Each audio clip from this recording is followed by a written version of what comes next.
नमस्कार दोस्तों। आज के हमारे इस वीडियो में हम आपको वैशाख मास में सुनी जाने वाली बंदरिया की कहानी सुनाएंगे। अगर आपको कहानी अच्छी लगे तो वीडियो को लाइक करें। साथ ही अगर आप चैनल पर नए हैं तो चैनल को सब्सक्राइब करें, बेल आइकन दबाएं जिससे हमारे हर वीडियो की नोटिफिकेशन आपको मिलती रहेगी। प्राचीन काल में एक शिवराज नाम का राजा राज्य करता था। उसका एक नियम था, वैशाख के महीने में वह रोज सुबह ब्रह्म मुहूर्त में उठकर गंगा स्नान करने जाया करता था। राजा से पहले गंगा स्नान करने की अनुमति किसी को भी नहीं थी।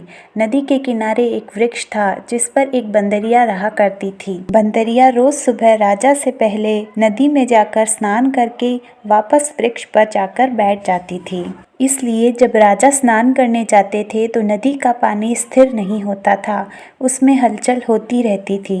राजा को इस बात का शक हुआ कि उससे पहले कोई तो नदी में आकर स्नान करता है, इसलिए उसने एक सिपाही को तैनात किया। अब वैशाख का महीना पूरा होने को आया। आखिरी दिन सिपाही ने उस बंदरिया को नदी में स्नान करते हुए देख लिया और राजा के पास ले गया। राजा ने प्रण लिया था कि यदि कोई स्त्री उससे पहले नदी में स्नान कर रही होगी तो राजा उससे विवाह करेगा। प्रण के अनुसार राजा ने बंदरिया से विवाह किया और गंगा स्नान के पुण्य से बंदरिया गर्भवती हो गई। दूसरी रानियां बंदरिया से ईर्ष्या करने लगी क्योंकि वह सभी निसंतान थी। 9 मास पूर्ण होने पर राजा ने महल में घंटी लगवा दी ताकि प्रसव पीड़ा होने पर बंदरिया घंटी बजा सके और राजा तुरंत उसके पास आ सके। दूसरी रानियां बंदरिया के पास गई और उससे कहा कि घंटी बजाकर देख लो कि राजा आते हैं या नहीं। बंदरिया ने ऐसा ही किया, उसने घंटी बजाई और राजा तुरंत वहां पर आ गए। राजा के वहां आने पर बंदरिया ने कहा, मुझे रानियों ने घंटी बजाने के लिए कहा था। रानियों ने कहा कि यह तो पशु है, बार बार घंटी बजाएगी ही। प्रसव पीड़ा होने पर जब बंदरिया ने घंटी बजाई तो राजा नहीं आए और रानियों ने बंदरिया की आंखों पर पट्टी बांध दी। बंदरिया ने एक सुंदर से बालक को जन्म दिया, लेकिन रानियों ने उस बालक को टोकरी में डालकर दासियों को दे दिया और सभी को यह कह दिया कि बंदरिया ने एक पत्थर को जन्म दिया है, और उन्होंने बंदरिया के पास एक पत्थर रख दिया। दासी ने उस टोकरी को ले जाकर कुम्हार के घर के बाहर रख दिया। चूंकि कुम्हार निसंतान था, इसलिए उसने उस टोकरी को उठाया और अंदर ले गया और उस बालक को देखकर बहुत प्रसन्न हुआ और इसे भगवान का ही उपकार समझकर उसका पालन पोषण करने लगा। जब बालक बड़ा हो गया तो उसे ज्ञात था कि उसे एक बंदरिया ने जन्म दिया है। उसने अपने मिट्टी के खिलौने उठाए और कुएं के पास जाकर बैठ गया और मिट्टी के हाथी घोड़ों से कहने लगा कि लो हाथी घोड़ों, पानी पी लो। यह सुनकर दासियां हंसने लगी और कहने लगी, मिट्टी के घोड़े कभी पानी पीते हैं क्या? इस पर उस लड़के ने कहा कि जब बंदरिया पत्थर को जन्म दे सकती है तो मिट्टी के घोड़े भी पानी पी सकते हैं। दासी यह बात सुनकर परेशान हो गई और जाकर रानियों से कहा। यह सुनकर रानियां भी परेशान हो गई और उन्होंने जहर के लड्डू बनवाए और दासियों से कहा कि उस बालक को खिला देना। भगवान की कृपा से वह लड्डू खाने पर भी उस बालक को कुछ नहीं हुआ। अब रानियों ने राजा से कहकर उस कुम्हार को देश निकाला दिला दिया।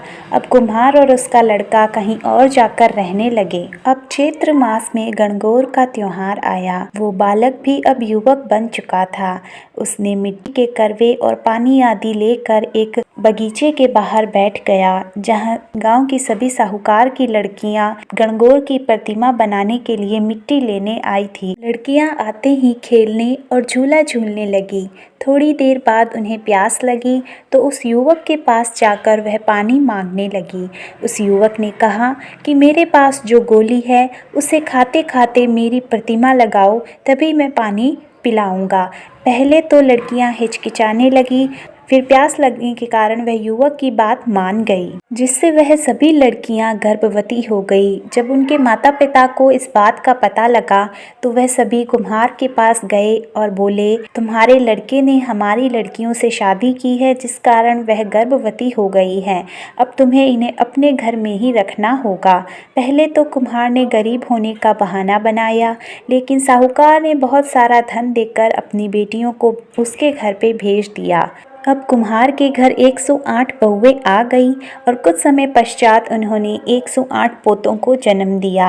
कुम्हार के लड़के ने सभी को दावत देने की इच्छा व्यक्त की और उस दावत में राजा और उसकी रानियां भी आई थी। राजा ने उस लड़के को बंदरिया को महल से लाने के लिए कहा। लड़का बंदरिया को महल से लेकर आया। आकर सबसे ऊंचे आसन पर उसे बैठा दिया और अपनी रानियों से कहा कि बंदरिया ही उनकी सास है, उसी ने उसको जन्म दिया है। इसलिए सभी जाकर उसके पैर छूने लगी और उसे सोने का सिक्का देने लगी। इससे दूसरी रानियों को ईर्ष्या होने लगी और वह तुरंत वहां से चली गई। राजा के समझ में सारी बात आ गई और राजा ने रानियों से पूछा तो रानियों ने सभी बात राजा को बता दी। अब राजा अपने पुत्र को महल ले आया और अपने बहुओं और पोतों को भी ले आया। राजकुमार ने कुम्हार को भी महल में रहने के लिए कहा, लेकिन वह नहीं माने। तो कुछ इस प्रकार बंदरिया को गंगा स्नान करने का फल प्राप्त हुआ। बोलिए विष्णु भगवान की जय। तो कैसी लगी आपको ये कहानी, हमें कमेंट करके ज़रूर बताएं और अगर अच्छी लगी हो तो वीडियो को लाइक करें और ऐसी ही कहानियाँ सुनने के लिए चैनल को सब्सक्राइब कर लें। धन्यवाद।